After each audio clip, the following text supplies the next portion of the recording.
Good afternoon and welcome. Thank you so much for joining us as we bring to you a conversation with Black women in media. I am so excited to talk to the ladies that are with me today.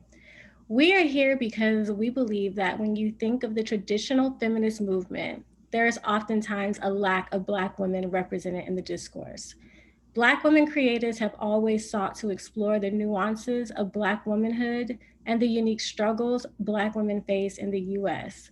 This virtual tour will celebrate and empower Black women as we highlight the value of their voices, their talents, their stories, and their gifts. I am so happy to be here. I have with us Andrea McKenzie. Andrea Hi. Andrea's natural touch for creativity was discovered and developed at an early age because of her family's active involvement in the world famous Carnival on Trinidad and Tobago.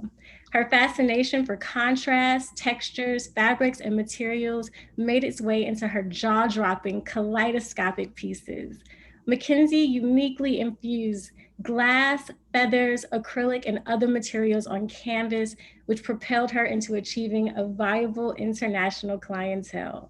Her works have been exhibited in multiple nations, including Trinidad and Tobago, neighboring Caribbean islands, New York, Washington, D.C., Philadelphia, and Australia. She has also been honored by the Caribbean American Heritage Awards with the Vanguard Award in 2020 for excellence in art. Thank you for joining us, Andrea. Thank you for having me. We are also I am so happy to have with us Melissa from Phyllis Iller.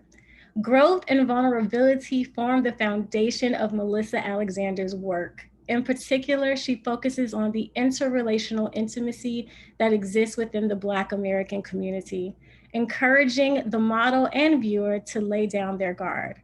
Her work is her protest, her rebellion, her chance to strengthen and control the Black narrative that has been washed, overlooked, and undervalued. Currently, she is working on projects related to the evolution of Black girl into Black woman. Thank you for joining us, Melissa. Thank you. I'm so happy to have Akila with us. Akila, who is a member of the Warner Records team. Akila has been commissioning music videos and video content for close to 15 years. She comes to Warner after almost 10 years with RCA Records, overseeing video creative for artists such as Khalid, ASAP Mob, Her, Jasmine Sullivan, and Bryson Tiller. Here at Warner, she's working with Saweetie, Wale, Audra Day, as well as Division and Majid Jordan from the OVO camp. Working in music has always been a passion, and being able to bring music to life through music videos, performances, and other video content have been a dream come true for you. Thank you, Akila. Hi, thank you. Sara, thank you for joining us. Sara Lacombe is a director producer. She works at Warner, overseeing video creative with Akila. She has an eclectic body of work that makes her versatile and experienced in a number of disciplines. She has directed and produced visuals for chart-topping artists such as Cardi B, Migos, DJ Khaled, Justin Bieber, Chris Brown, Billie Eilish, and Wizkid. Her work has received several VMA and BET nominations, and she took home Video of the Year at the 2020 BET Awards for DJ Khaled's Higher, featuring Nipsey Hussle and John Legend. That's amazing. Congratulations, Sara. Thank you. Hi. Hi. So, ladies, again, thank you so much for joining us. I want to ask a question to no one in no particular order, but can you tell us a bit more about your introduction to art? Go ahead, Andrea. Oh, okay. Well, I came from a long lineage of creatives in Trinidad and Tobago, whereby I was born and grew up. My father was heavily into carnival. So at 11, I learned how to craft costumes, bend wire, deal with different materials and different shapes. So it was always there. It was a natural talent just passed down from generations. And I really fell in love with being able to create something into, nothing into something. Sorry, you know. So it was all around me, all through my life. And it just became my passion.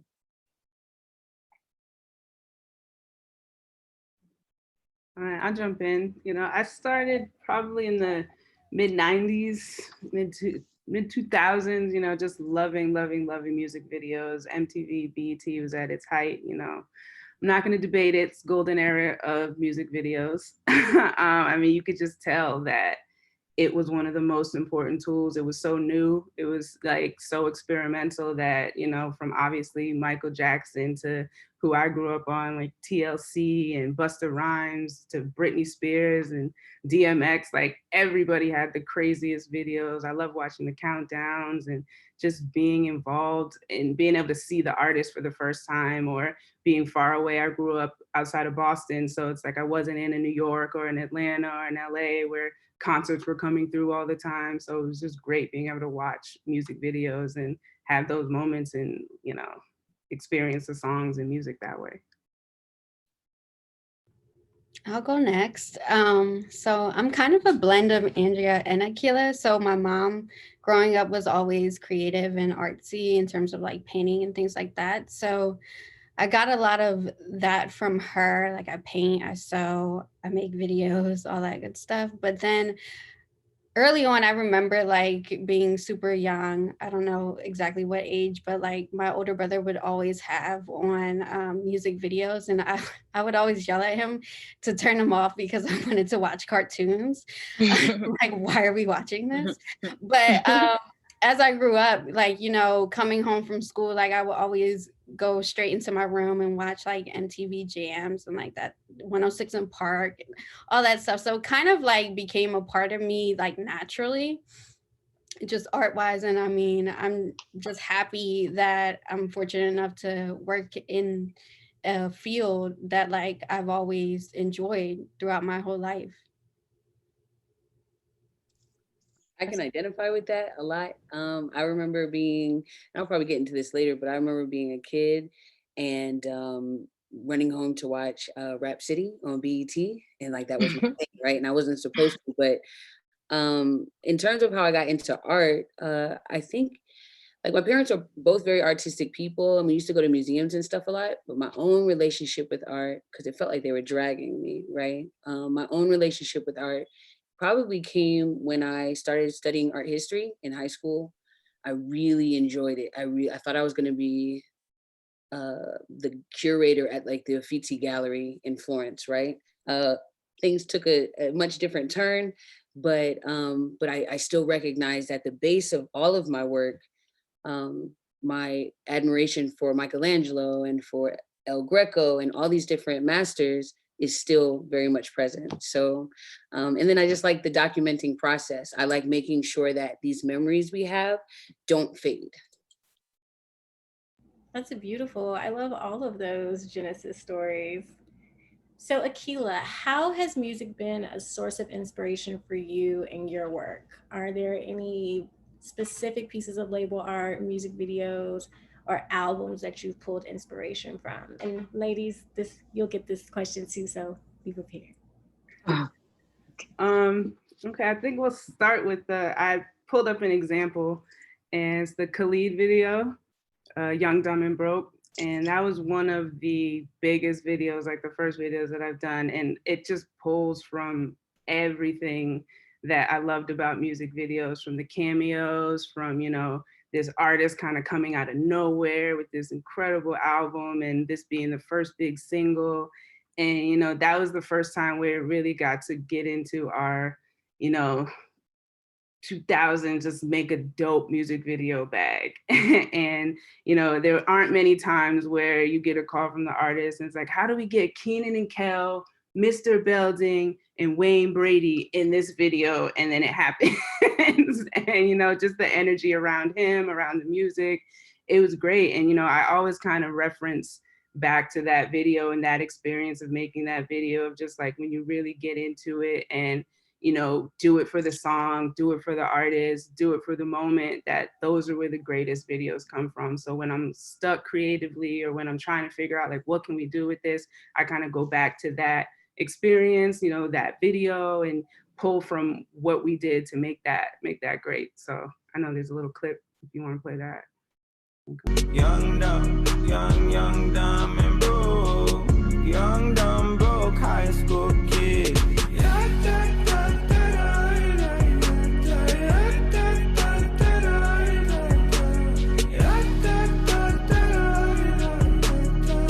Young, dumb, broke, high school kid. Show everything, leave it all in the game of love. Run into sin, do it all in the name of fun. Whoa. But yeah, it was just like a great experience working with a young artist who you could tell was going to just be out of this world, which, you know, as we all see, he is. And, you know, I like to pull from that experience, like I was saying before, and just really have that same kind of energy when you fall in love with a song, with an artist, and make the best, you know, not only tool, but, you know, this memory that you got to think about it. Like these kids watch these videos, and I even see artists who are like, yeah, when I was 14, and it was like 2 years ago. And I'm like, oh my God. But, you know, tapping into that is really, really the best part, I would say, of my job in creating with directors and artists. I mean, I think that's a pretty iconic video. So kudos to you and your team. Thank you. Sara, I know that you pulled something for us. What would you like to share? Oh, wait, you're muted. Okay, can you hear me now? Yes. I draw inspiration from Beyonce's like self-titled album, Beyonce. And the reason I use that as an example is because I came into like the music video business about like 9-10 years ago. And that was like when almost like we were devastated in terms of like budgetary reasons, and like the money just wasn't there, but we were still creating like good art. But for this, like I think this was one of the very first examples of like a visual album as a whole. Like every song had a video, and it just made me like, I remember when it came out, like I think there was like a countdown or something. It was like the first time she broke the internet, and like everybody was just dying to watch it. And I remember sitting there like in my room watching it, and I'm just like, okay, yeah, like I know I'm on like the right track. I'm in the right field. Like this is definitely like something I want to be a part of. I wasn't a part of these videos, but I mean, maybe one day I'll get to work with her. I did work with Jay-Z at some point, so it might just be around the corner for all I know. But we could play this clip and then I'll talk about it. The girl you thought you knew and thought you wanted. Underneath that pretty face is something complicated. I come with a side of trouble, but I know that's why you're staying, because you're no angel either, baby. 'Cause you're no angel either, baby. No, I'm not an angel either, but at least I'm trying. I know I drive you crazy, but would you rather that I be a machine who doesn't notice when you lay off, when you lying? I love you. That was a nice fade out.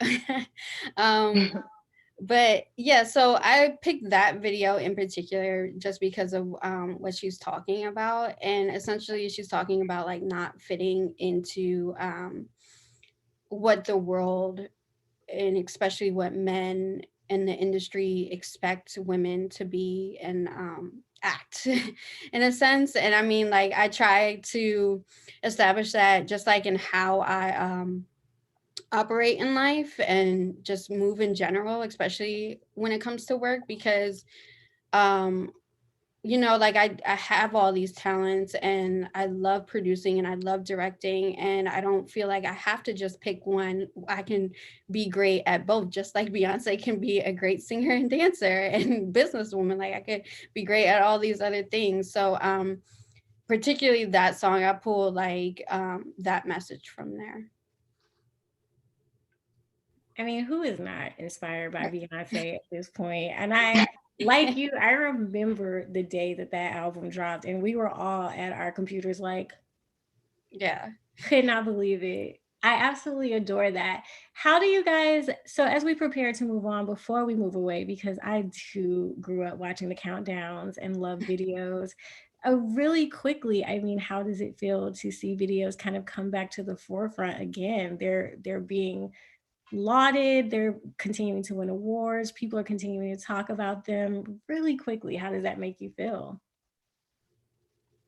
I think for me, it's kind of great for the world to realize how important these videos are, and the messages that we can tell in these videos, while they're also like just beautiful to watch, that we can have deeper messages and meanings in them. And I think that's really important. I think there's been a shift in the messages that are displayed in videos like over the past 5 years. Obviously we have fun ones that are just like about nothing, but then you have like these really powerful ones that are. So I like the versatility of it, to be honest. Like it can be fun, but it can also be meaningful. Yeah, agreed. I feel like it's definitely becoming an art form again. Like you were saying, Sarah, there was that lull of just like YouTube, everybody come in. And so it's just like you didn't know what it was going to be. But I think now that, everything feels like it's back to this level of importance because you can tell your story, you can get a message across, you can, shed light on something that somebody across the world may have not known about. I came across, I think it was a Grimes video or something the other day, and it was like just about all of this violence that's going on in London, and it's like I had no idea. And so just these different things that attention can now be brought to through music, as it always has, but having this visual medium that's not just centered on MTV and BET, but you have YouTube, you have the internet, so it reaches these wide audiences. So that importance, I think, is being felt again. I love that. Art as protest again, which is a perfect segue into Melissa's piece. Melissa, you have a few pieces that you want to show us to take us through your musical inspirations. I do. So I didn't pull any like videos or anything like that. But this first image is obviously Minnie Riperton, her Perfect Angel album. And really it's the first three, because I'm a big old school head and my parents are a little bit older. So I was raised on 60s, 70s music, right? And so as an adult, the way it informs me. So like for Minnie and Sylvia, who is the next slide, they're both very soft women, but they know what they want, right? They'll sing to you very sweetly, but the point will get across, right? With the next slide, is Donald Byrd. This is one of my favorite albums. It has my very most favorite song on it called Wind Parade. And I could listen to Wind Parade all day long, every day. It doesn't matter. I'm always ready to hear it because it gives me a feeling, right? So the way those inform is, again, with the sweetness of it, the soulfulness of it, that really is one of the backbones or part of the backbone of my work. So for the next slide, A Tribe Called Quest.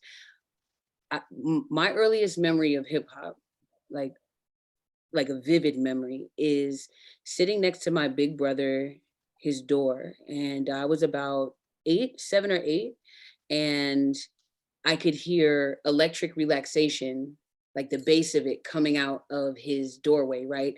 And I just remember putting my ear and like not understanding the feeling that it was giving me, but I knew that I was in love, right? So with the next slide, Scenario, it's a still from Tribe Called Quest Scenario video. I love the fact that there were so many people involved. First of all, it's a posse cut, but more than that, it's like Tribe was, with the Native Tongues crew, they showed love everywhere, right? And that's really important to me because we get further together, and I understand that. Tribe understood that. They were the first ones to teach me. So then the next slide, Around the Way Girl, right? A lot of with the project that I'm working on right now called Around the Way Dreams, it explores the around the way girl who grew up. And, the Around the Way girl has this stigma about her of being like sassy and, you know, bamboo earrings and this and that. That is an Around the Way girl. But she's so much more than that. And it's, I'm just intrigued because I consider myself an Around the Way girl, but every woman is not the same, right? So what is their story behind it? To the next slide, this is like, you can look at this image here. You got Yo-Yo, MC Light, Brandy, Queen Latifah, right? They're all very different, but they all got the same like energy, right? And it's a respectable energy. It's a stylish energy. It's a saucy, flavorful energy, right? And that embodies and informs, you know, in a very clear way, how I move with my work. And then the next slide is MC Light. Oh, excuse me. we have Queen Latifah, Moni Love, and Miss Melody. For this particular video, at this time in hip hop, you know, it was still very much run by men, right? And so Queen Latifah was like, look, I want nothing but women in this. I want us to represent. I want us to show how like we hard, but we soft, we feminine, you're gonna respect us, and we're gonna have a good time while we do it, right? So the next slide is MC Light, and then the last slide is Big Les, who is the host of Rap City. This is the woman that I would run home to see because she was stylish, but she was holding her own amongst all of these men, right? Like they respected her. She knew, you know, she had a business sense about herself. But I just was like, yo, when I get older, I'm gonna be like Big Les. I'm not like Big Les, right? I'm not no dancer like that, but you know, this is the inspiration for me. I love it. I too was obsessed with Big Les and definitely used to dang near break my ankle trying to do the dance at the top of Living Single. I'm just saying. Thank you, Melissa, for sharing. Andrea, you've queued up some things for us to tell us a bit about your musical inspiration. Please share. The first image, where is it?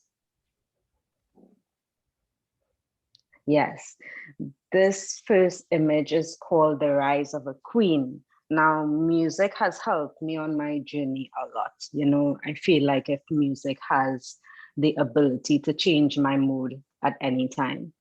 And a little about me, 2.5 years ago, I came to Atlanta with just a suitcase, no family, no friends, no connections. But I just came here to pursue, you know, my art dream. So during that time, there were so many, you know, I had to deal with cultural differences, you know, and then the whole, you know, George Floyd thing happened. And honestly, back in Trinidad, I've never had a conversation with my mother about race or anything like that. So it was just a lot of shocking, you know, very shocking to me.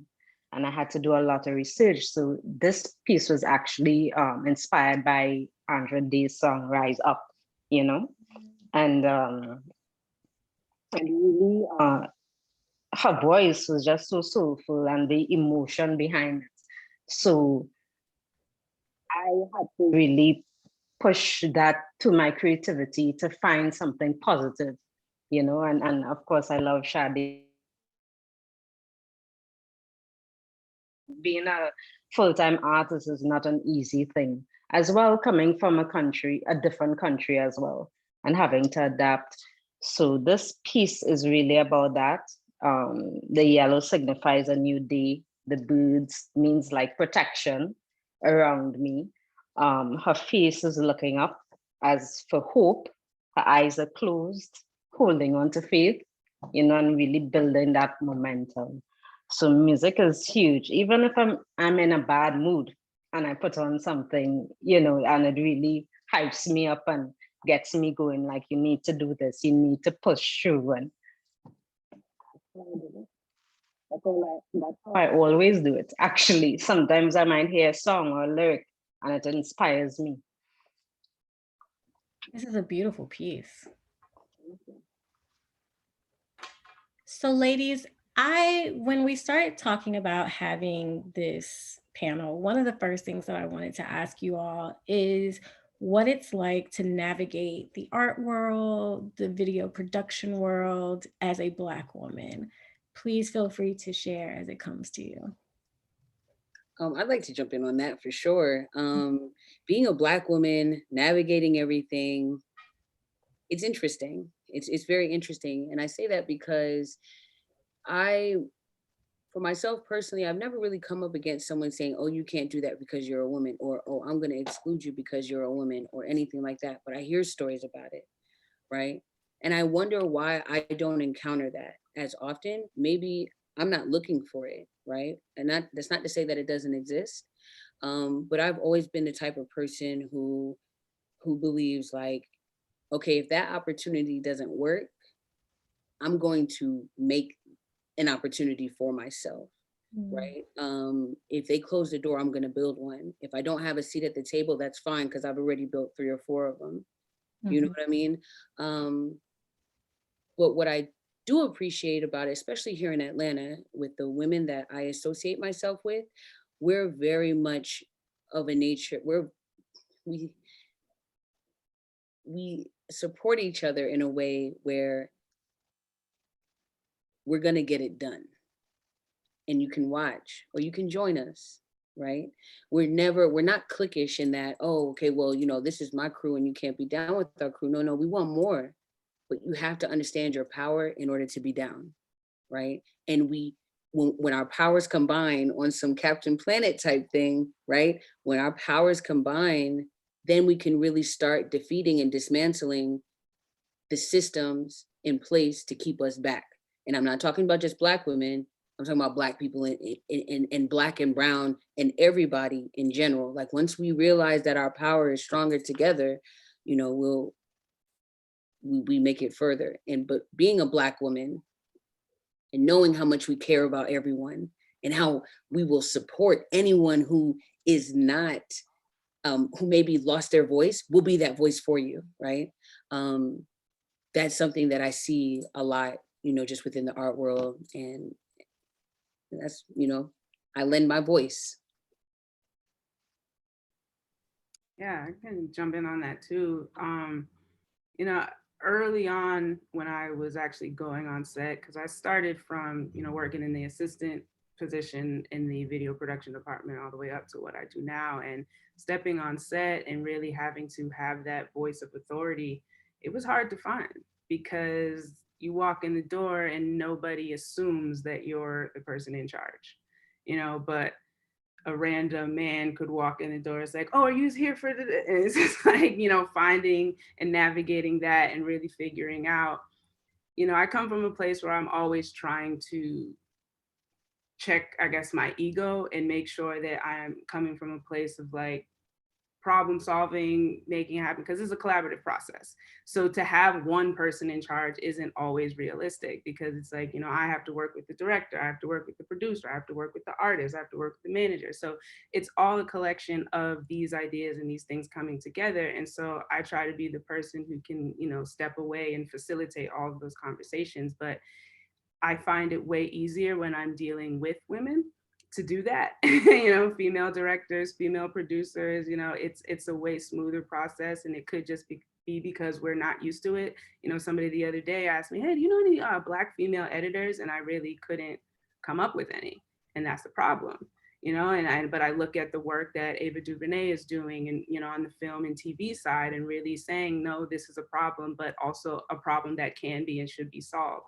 And so seeing women in these leadership positions in the art world, I think is making it a lot easier for the next, I don't want to say easier, better for the next generation to come in and not have to spend so much time trying to find that voice of authority because, we already deal with, even on the corporate side, when you level up, when you're promoted, when, that trajectory happens, let alone, on the production side, it's like, oh, girls can't do film.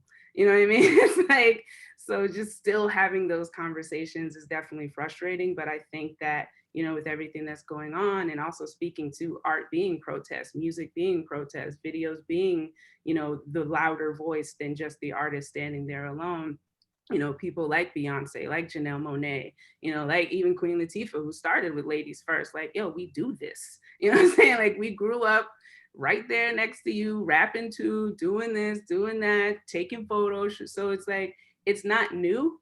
So I think to your point also, Melissa, it's like, you know, we have been doing this. And I think now women have, you know, the support as well as, you know, just the kind of, I'm going to do it anyway attitude to go and get it done. And, you know, one of my other main staples is like, I never bet against Black women specifically. So I don't doubt if a Black woman is running the show, in charge of the show, a part of the show, that is going to get done and it's going to be done well.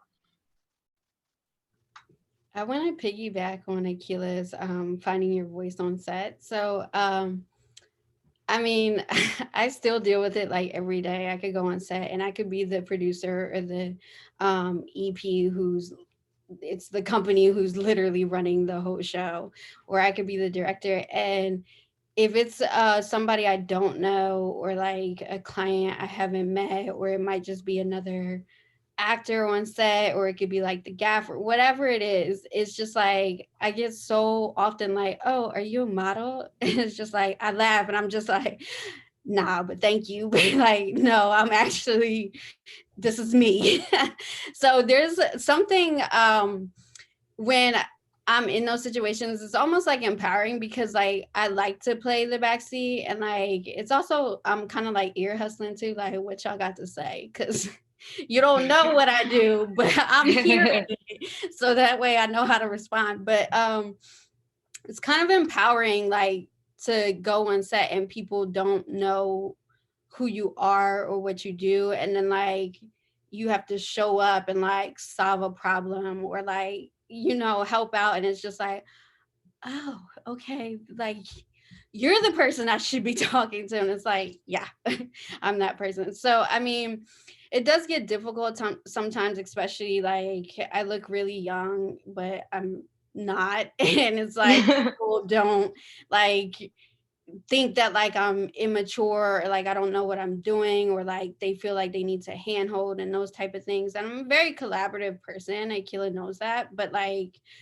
it's just like I wish, like, of course the world didn't judge us based on like how we look or like the color of the skin, but they do. And it's like I've been fortunate to have a mom who's been very educated in this type of field, and like dealing with that, but also educating her children in that, and knowing very early on how to not navigate those worlds when it comes to that. Because I mean, I think we're a long way from a society where we're not going to have to navigate that, especially as Black women. We are considered the bottom when it comes to pretty much everything, even though we are the gatekeepers of pretty much everything.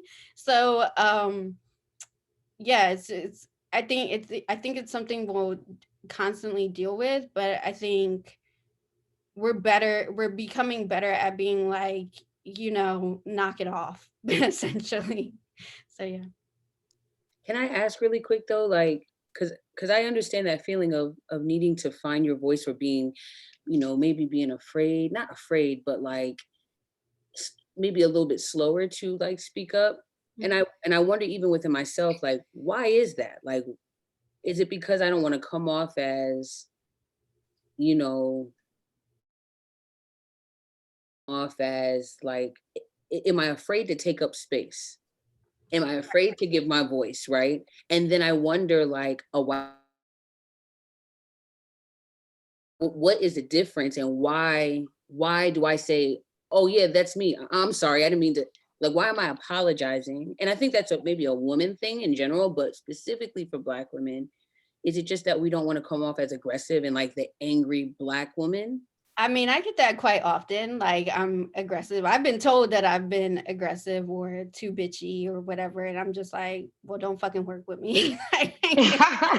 Simply put, because, you know, like, because there are men in my industry, like as a producer, like you're in control of the whole set. You have to like control, like otherwise they're gonna just like go crazy and do whatever they want and blow the budget, you know. So like there's got to be somebody in charge, and that usually ends up being me. And it's like I don't have a problem being the bad guy, but like I'm also not going to be talked to crazy either, because you're right. Like if I was a white man, like I wouldn't be bitchy. I'd be, oh, a boss. Like, oh, he can command a room. So it's like I really don't like, I understand how people view us for sure when we're like sassy, but I don't let that get to me, and I don't let that change me, because that's what makes me great.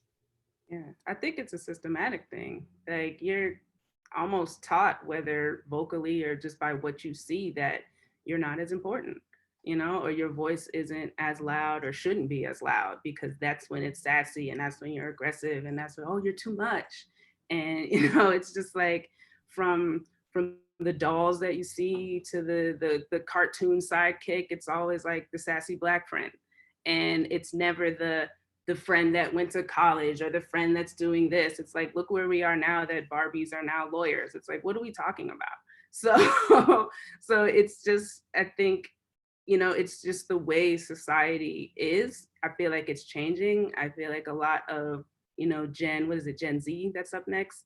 They're not really standing for it, but they come from a world of social media where here is my platform, so you can't tell me what to do. And that mentality, I think, trickles out to the rest of what they do. It can be a little frustrating sometimes with our Gen Zers and like what they will and won't do. But, it's good to see that power. It's good to see people, especially women, express that voice and know that what you say, what you want, what you need matters. And I think for so long we're taught that it doesn't matter. Just deal with it. Like how I think how we started this conversation is like, we're from a world of get it done. We can fix it. We can work it out. We can make it work, and especially as Black women, we come from trauma, whether it's direct or indirect, it's a constant overcoming instead of just coming to the world and just being who you are and being comfortable with who you are, because that's what your voice is. It's just, this is my opinion and I'm going to stand firm in it. Not, this is my opinion, but I think, I'm not sure, or I'm sorry, but, and, having to navigate that way so that you don't come off as too aggressive or too much for somebody. I love these answers. I would love to talk to you ladies for like so much longer, for like 2 hours.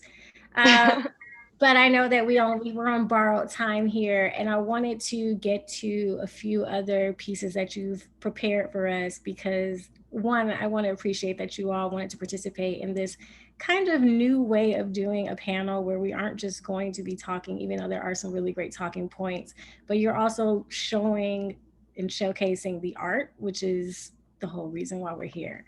So I want to ask each of you, how do your intersecting identities as a Black woman inform and inspire your artwork? And we're going to start with Sara and show what you have for us.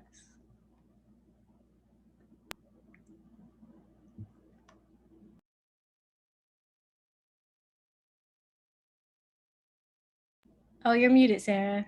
Sorry. Sorry. I think we should just play this clip and then I can talk about it after. That's cool. Pour out some liquor and I reminisce, cause through the drama I can always depend on my mama.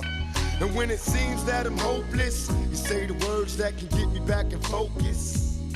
When I was sick as a little kid, to keep me happy there's no limit to the things you did. And all my childhood memories are full of all the sweet things you did for me.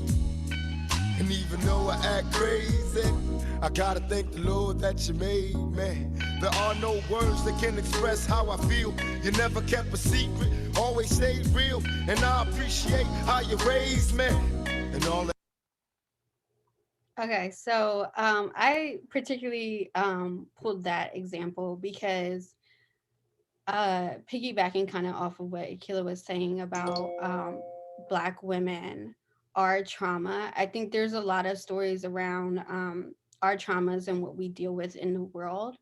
And I think, especially in rap music, a lot of our sons tend to make these songs about their mothers and like how they grew up and like how their mothers affected them as a whole. But more importantly, it shines light on like kind of what we go through in the world. And I really try to establish art that shows not just Black women's stories, but Black stories in general. But I've been trying not to just shine light on the traumas that we experience, because we aren't just our traumas, right? We are so much more than that. We experience joy, we experience happiness, like a spectrum of emotions that like the world isn't used to seeing. And this goes back to kind of being like boxed in. Like the world is just seeing Black women as one thing, like especially when it comes to music videos or even film. It's just like abused or always crying, or like it's very traumatic images. And like as women and as like a generation who continues to like learn and expand, like we need to show ourselves but also the world that we're way more beyond those traumas that we experience. So as much as I love this clip, that was the reason I pulled it. And again, like my mom has like really hammered into me that like, yes, we experience traumas, especially like me and my mother have our own traumas, but like we have to talk about those traumas with the world in order to heal from them, but also talk about the things that don't traumatize us, the things that make us feel good, like because that's what the world doesn't see, and that's what the world's not used to seeing. And I think it's those images of us feeling good and being happy is what will change the narrative around help change the narrative around Black women. I think you're right. And I love that you're fighting the good fight for us. And I would be remiss not to say rest in power to Mama Afeni Shakur, who was Tupac's mother and the inspiration behind that song. Akila, what would you like to share with us? You could play the clip first. Yeah, louder. Talk to me different. Let's come up together. Fuck your ex nigga.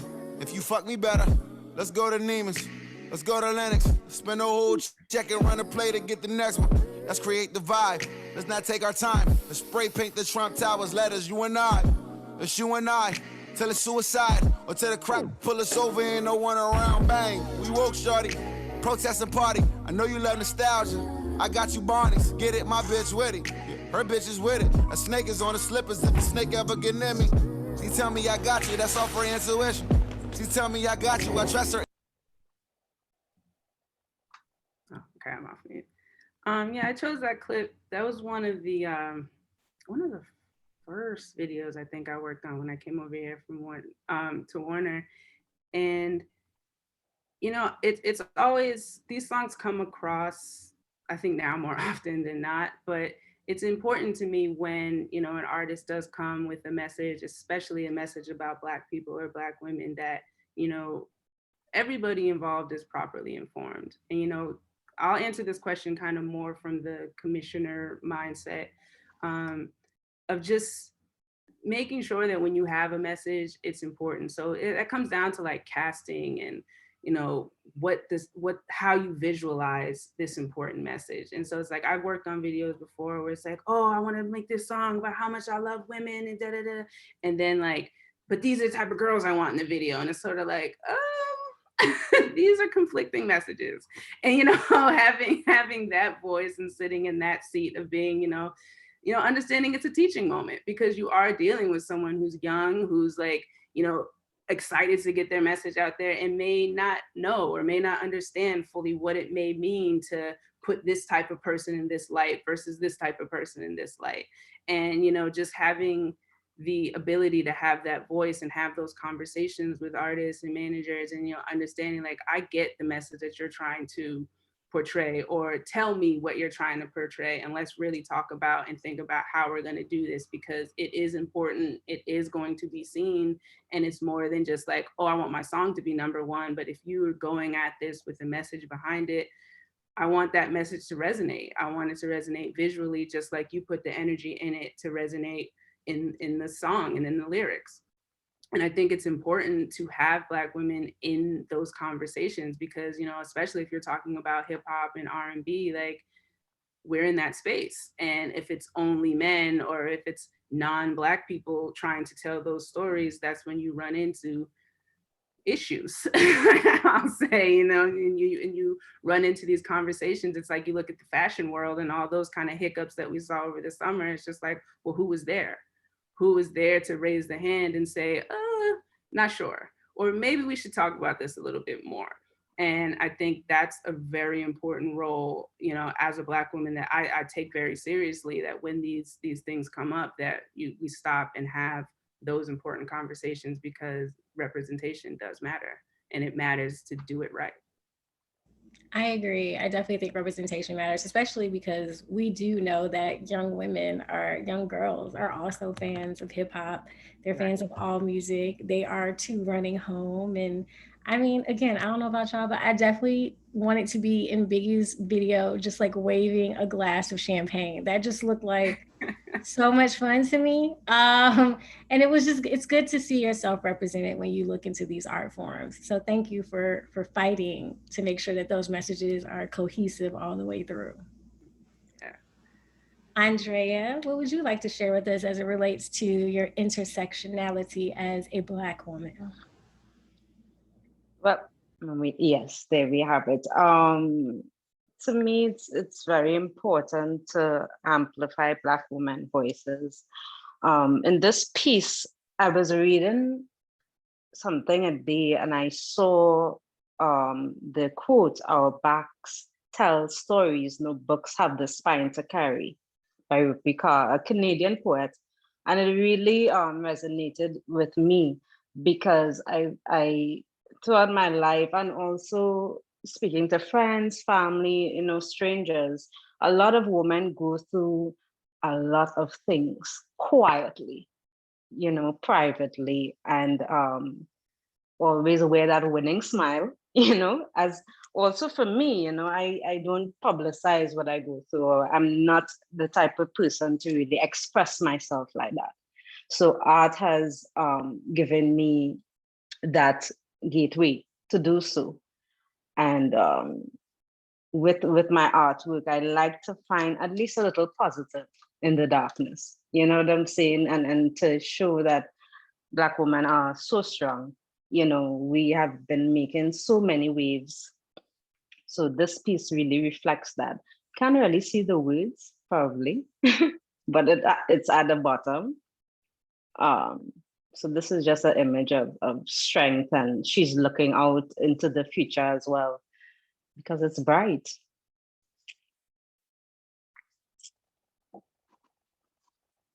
I just have to say, I love that quote on that piece. That's amazing. Yeah, that's but when I look back on my life, I'm like, how did I survive all that? That's crazy. And then in the past, during when you're going through the storm, as I call it, you worry so much. But then when everything is clear, you're like, why was I even crying? Because you got through it anyway. And the opportunity that you may think is for you really isn't, because there's better, there's bigger to look forward to. But of course, in that moment, I'm like, what am I doing? Why am I here? And it's so important for me to inspire, especially young Black women in the Caribbean too, to let them know that you can make it. You could. Don't let anyone make you feel like you can't make a living being a creative. That's crazy to me. You could step out, but don't sit there and think that, the world is your oyster. You could go anywhere and do what you've got to do. Don't make anyone feel, family or friends, that you can't make it. Because I've been there. I've been told so many crazy things. You'll be a starving artist. You go into Atlanta, you don't know anyone. You did all these crazy things. But I just believe that this is my calling. This is my walk. This is what I was born to do. And I keep focusing on that. So each piece, I try to make it, very positive. I love that. Your work is really inspiring. It's absolutely beautiful. Thank you. Melissa, what would you like to share with us?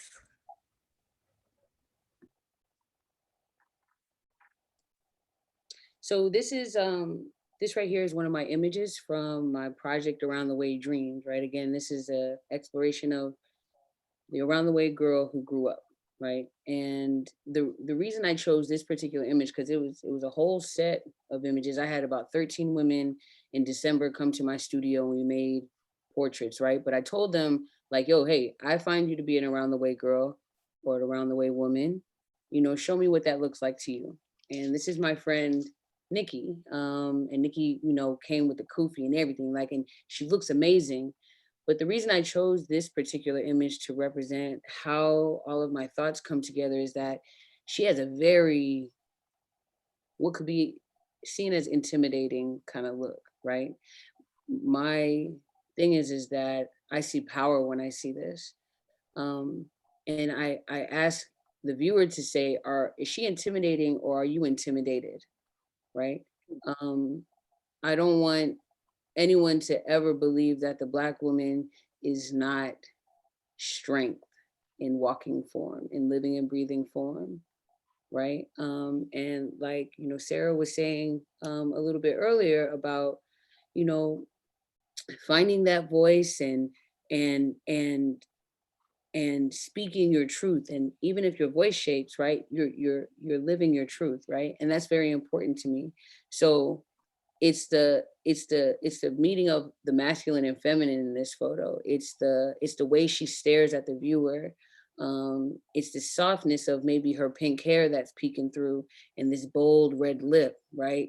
And behind her there's some fabric that's flowing to represent like the fluidity of, you know, I'll hold you, I'll give birth to you, I'll care for you, but don't get it twisted because I can also take you out. Let's come up with a whole story for this. And I was like, yo, you're Nino Brown's lady, right? Show me what that looks like. And so we have fun when we made this image, but overall, it's the softness meeting that hardness. I consider myself to be what I call a ruggedly soft woman, right? I'm very soft, I'm very tender, and I love babies and I love making sure that everyone feels good. I'm also a Libra, so that has something to do with it, but I love making sure that my peoples and those that are around me, the voiceless, perhaps, are their voices heard, right? Don't get it twisted though. I also carry a knife and I know how to use it and I'm not gonna play with you, right? But let's all have a good time, right? Let's all have a good time. And so, so in general though, this image is, it's me, but it's not me, right? It's not a self-portrait, but this is my belief and my understanding of what I know Black women to be. You know, that's exemplified here. Love it.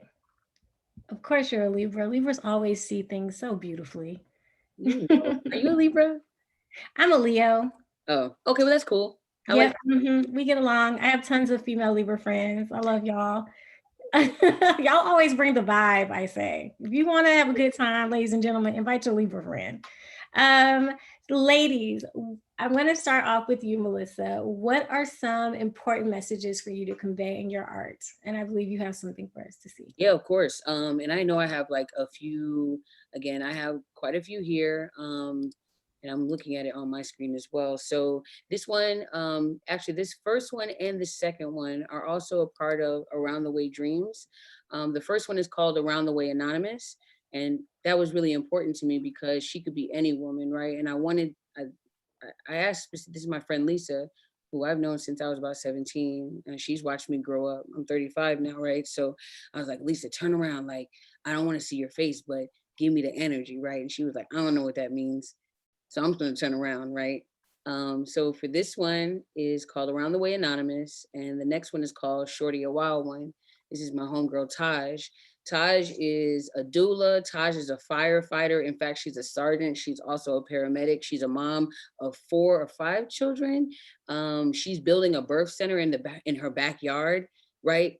Taj is an around the way girl not just because of the way she grew up, but because of the way that she loves, right? And for both of these images, you can't see either one of their faces. So it becomes, this could be any woman, this could be any woman. Maybe Taj is in a moment of ecstasy, maybe she's dancing. I think I just told her to swing her hair, but when I look at it, I'm like, she's in movement. Her body isn't necessarily moving, you know, but her head is, right? And it's the idea that there's so much going on and swirling around here that we could feel like our heads are spinning, right? But our bodies are still, and we're rooted in who we are. The next one is an image that I took at the Malcolm X Festival here in Atlanta. It's called Get You a Girl Who Could Do Both, right? I was standing there watching someone perform, and when I turned around, I saw this jeweled case and this Ankh ring and these crystals, and I was like, I love everything going on here, because you don't expect to see a woman who has the Ankh and the crystals be having like this really bright pink jeweled phone case. But it was the meeting of all of that that stood out to me. Then she got these really long nails, right? And I was like, yo, I'm in love with your whole energy. And she was like, what? I did start out as a street photographer before I went into the studio, but the conversation she and I had after this was just, you know, just me bigging her up and making her feel good, right? The next image is also from my street photography days, and I feel like it was from that same festival. It was a downpouring of rain, and everyone was running for cover under this basketball court, or on this basketball court. And when I turned around, it was this boy and his little brother, and no one was looking after them. And honestly, I'm gonna be real with you, this might have been the last time that I really was a street photographer, because I took the image, I made the portrait before I checked on the state of them. And I hated that. And I was like, oh, this is probably not for me. Of course, immediately afterwards, I walked over and I was like, are you okay? And I went into my who I am, but the fact that I made the portrait before I checked on their welfare, that spoke a lot to me. And I didn't like it. And so I immediately changed my ways. The next image is from last year during the pandemic. I had a really big desire to make sure that everyone remained close with each other, even though we were supposed to be apart. And I invited people from around Atlanta to come to my home, obviously outside of my house, but we made portraits. And so this is from the pull-up sessions. It's one of my favorite images from it. Again, always thinking about connecting. The next image is of a friend of mine named Ola. This is called Adorn. And I did it for a show called The Underground Railroad, celebrating, or, you know, commemorating the 400 years since slavery, the first slave ship. And I had her the cotton represent the things that we don't like, the traumas, and how we adorn ourselves with those traumas. We don't, you know, forget about them. We always remember them, and we keep them close. And in fact, they are what makes us so beautiful, because we are resilient people. And the last one is of my little homegirl, Tiani. This is my brand Phyllis Iller, right? The bamboo earring, the softness, the sweetness, the youthfulness, right? The fro, everything about it feels retro, but it's not. It's just still very current, right? But it's the direct way that she's looking at you that I love so much. So that's it. Melissa, you know, I love the way you capture Black women. You just have such an eye for us. Thank you so much for seeing us through your lens, honestly. Andrea, I'd like for you to share with us some important messages for you to convey in your art. This piece is called Growth. And of course, like I said before, I really like to keep it positive but real.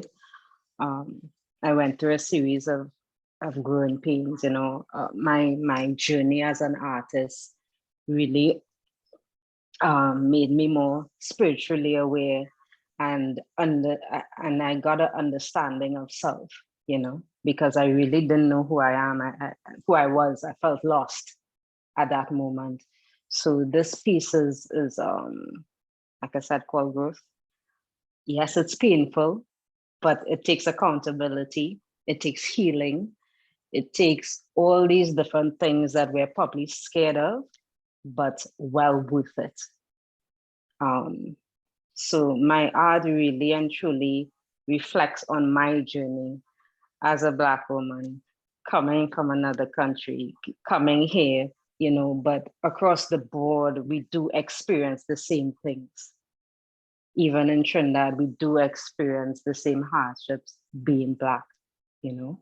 So this is a nice, positive, uplifting piece just to show people that, hey, you could be better, you could grow, and it's okay. It's okay to go through those emotions, and sometimes we don't face it. We rather, sometimes people ignore it when you really have to truly sit down in it, experience it, and heal from it to become a better person or woman or whatever have you.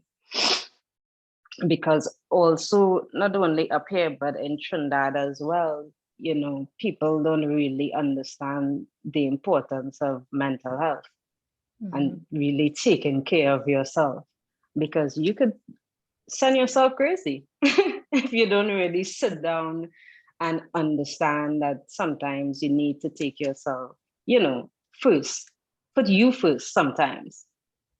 And yeah, that's it. Thank you for sharing. I completely agree. I think that's a really huge lesson for all people. I think all women, especially, and all Black women for real, is that you have to make a concerted effort to put yourself first. And also, if you've ever talked to me in real life, you know that I cannot stop talking about therapy. I feel like it is the gift from the gods, especially for Black folks. Like, just beyond what we experience in this lifetime, the generational trauma that we bring into these lifetimes, you got to talk to somebody. So I appreciate you for sharing that and for wanting to push that in communities where we may not see that as something that's acceptable or the first line of defense. So thank you, Andrea.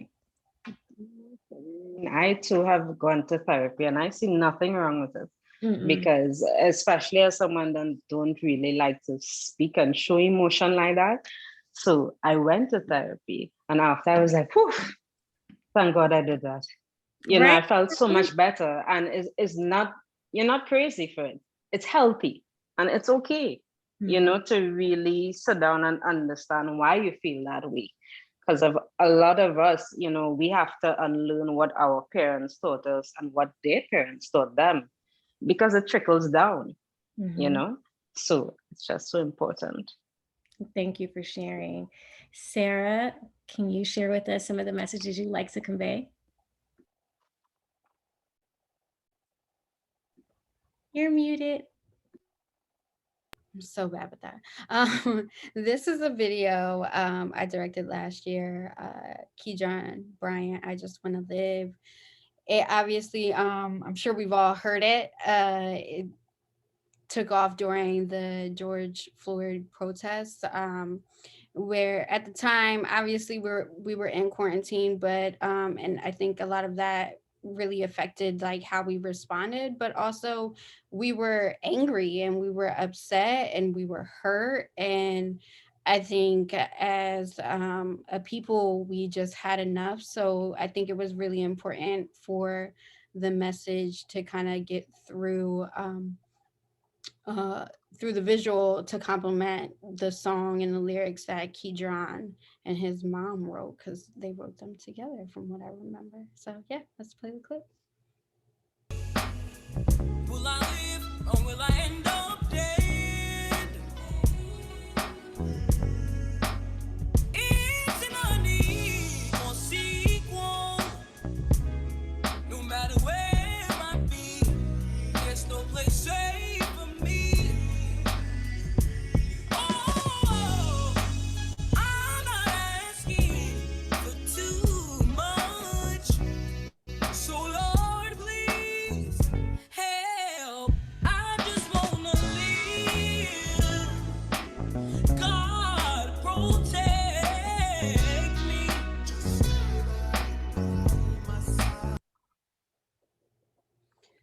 So Melissa's face. So yeah, basically, I guess like I really wanted to tell the story of how we all felt and the overdue story of like kind of like putting it all together for the world to see, because I think these things that happen when the police kill Black men, like it's this one event that happened in this particular time, and then we move on from it, and then it happens again. And I really wanted the world to kind of understand that as Black people, we don't forget and we don't move away from it, and we have to like, we're like expected to jump on Zoom calls and resume life like it's normal. And that's why I brought up quarantine, like, and COVID last year, because obviously all of our lives were changed, but having to deal with that change, and then also having to deal with the constant triggers of these traumas that like the police and America inflicts on Black people, I think it took its toll on us on a different level. So it was really important to not only pay homage to the people who have lost their life to police brutality, but to also remind the world. And that's just a small clip, but like, I mean, we like, you saw like the gun that was Tamar Rice. We have like a hoodie with the Skittles. So you know, it was just important to show all the messages and pay homage to everybody, not just George Floyd, who obviously brought like, I think, our frustrations to the surface at that time. And it was also really important to have Kidron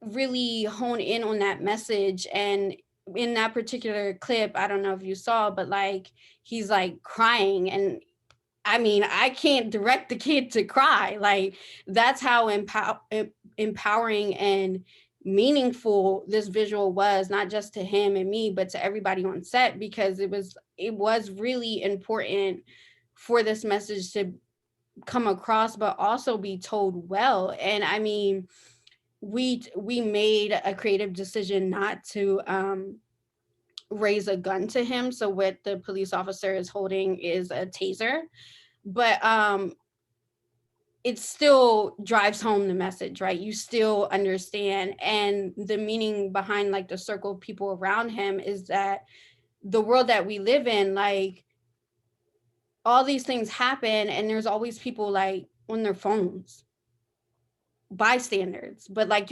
there's very few people who are actually going to help you out of these situations and do something.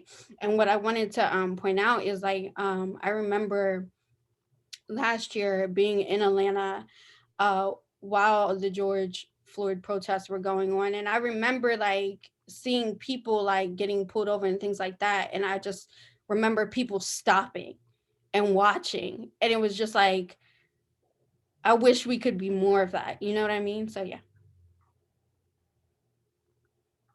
I mean, that's such a powerful video. Like I was about to cry in real life. But thank you for sharing that with us. Yes, of course. Akila. We can play the clip first and I'll talk about it. Work of art. Smell like flowers in a vase. Looking over and over again. There's a jungle inside my head. Yeah. Finds me from a hill that I swing from. Underneath the shade we made amongst the leaves. And 9 months later, maybe we moved too fast. Too far, fell in love too soon. Things will never feel the same. 9 months later, maybe we went too fast. We fell too far. Okay. Things will never feel the same. That was a clip from one of our artists, Love Mansui, and it's a short part from a longer piece of the album called Of Age. It's important for me, as well as the powerful images like Kidron and Wale and people who are very like in your face about what's going on here and now. It's just as important to me to show Black people in their sort of everyday, I don't want to say mundane, but everyday mundane life. You know, it's crazy, but we still have to remind people that we're people, that we go through things that are very normal. That project was about him becoming a father and him and his partner figuring it out. And just like, we're not married, we weren't expecting this. And he's 20 something years old, young Black man. And on top of that, an artist, got a deal, and I'm a dad. And like we sat when I first met him, come into the office, like we sat and talked for about 45 minutes of just those feelings and just like what that was. And in him, I saw my brother. My brother became a father not knowing. And it's not, to show, okay, let's show the dramatic baby daddy story. Like, no, that's not what it is. He's just like, I love my girl, I love my kid, but this is hard. And I wrote an album about it, and telling those type of stories, and working with artists like her. And the first project she did was just like, I've been going through it. I grew up, and I have to tell this story. I have to share this with people. And again, it's not the hypersexualized, it's this, it's that. It's just like, we fall in love, we make mistakes, we go through life, we have friendships, we have families, and it's not this overly dramatic, violent, sexualized, crazy, insane experience all the time. And I know people, especially after this summer, the phrase, Black people aren't a monolith has been, on the forefront of just like, it's not just one thing to be Black or to be Black in America. And we do have a lot of common circumstances and things that we can and do fight through together, but it's still humans being humans. And I think it's important to tell those stories. I think back to like, my family reunions and things that are just normal to my family or my friends' families, and just that everyday life, I think is very important to show that as well, because that helps with the fight, when it comes to police brutality. And to your point, Sara, of like, we don't forget, because a man, a woman, a child died. It wasn't just like, oh, somebody who was doing something wrong was punished, which is what it tries to turn into. Like, you look at the trials of George Floyd now, it's like, what are we talking about? What are we talking about? When we're bringing up the reports of what was in his system, and, to watch the firefighter cry on the stand because she couldn't do anything because they wouldn't let her. And, I think it's important to remind the world on a greater scale that Black people are people. Can I just add just real quick? The reason my face looked like that, Sara, when you came back off the clip, is because it is a very emotional thing. You know what I mean? Being a mom, my daughter's 11, and the conversations I've had to have with her about everything that was going on last year and the things that they're not teaching her in school and all this kind of stuff. I'm just like, I know the world that she's coming into, and that all my nieces and nephews and just the children that are coming up, right? And the world that they're inheriting. But then at the same time, I'm concerned for my sisters who go out, for my man who goes out, my brothers and sisters. And it's just like, I think in a lot of ways, I'm tired of explaining to anyone how much we matter. I'm tired of people asking me and saying, well, if you could teach someone, what book can they read? And why do you need to read a book to understand that we're humans and that we exist and so we matter? Why do I have to teach you? I can't teach you empathy. Find it in your heart. And if you can't find empathy then we have nothing really to discuss. And that's okay, right? That's okay. Let me do my thing and you do your thing. But I'm not here to be a teacher. I'm here to live my life too. I didn't go to school to be a teacher, right? I didn't do that. I went to school a bunch of things. I was supposed to be a biologist, right? But I didn't go to school to be a teacher. I'm here in this life to share my stories and to help other people share their stories, but teacher's not one of them. And I can't prove to you that I'm worthy simply because I exist, or that anybody on this panel is worthy simply because they exist. You have to find that in your heart, and you have to ask yourself those questions of why you do or why you don't see it, right? So, you know, sharing those stories, I think we do that by sharing the stories that are not hypersexualized and not hyperviolent and all of those things. The family reunion, as soon as you said family reunion, I got so warm inside because I was like, yeah, family reunion, July, you know, family got the t-shirts on and everything. Like, we need to see more of that within ourselves, because that's how we understand who we are. Right? We have to look back to know where we're going, Sankofa, but we also have to see right now and be like, yo, I saw a mom grab her baby's hand while they were crossing the street. That's sweetness. We need to see that. I saw a man open a door for his lady. That's sweetness. We need to see that. I saw a mom chewing out her daughter. It might have been me, but that's sweetness, and we need to see that. You understand what I'm saying? So just to both of y'all's points, I agree, and thank you for sharing that with the world unapologetically. Even if your voice was shaking while you was doing it, you shared it, and I receive it, and thank you for that. I just wanted to say that real quick.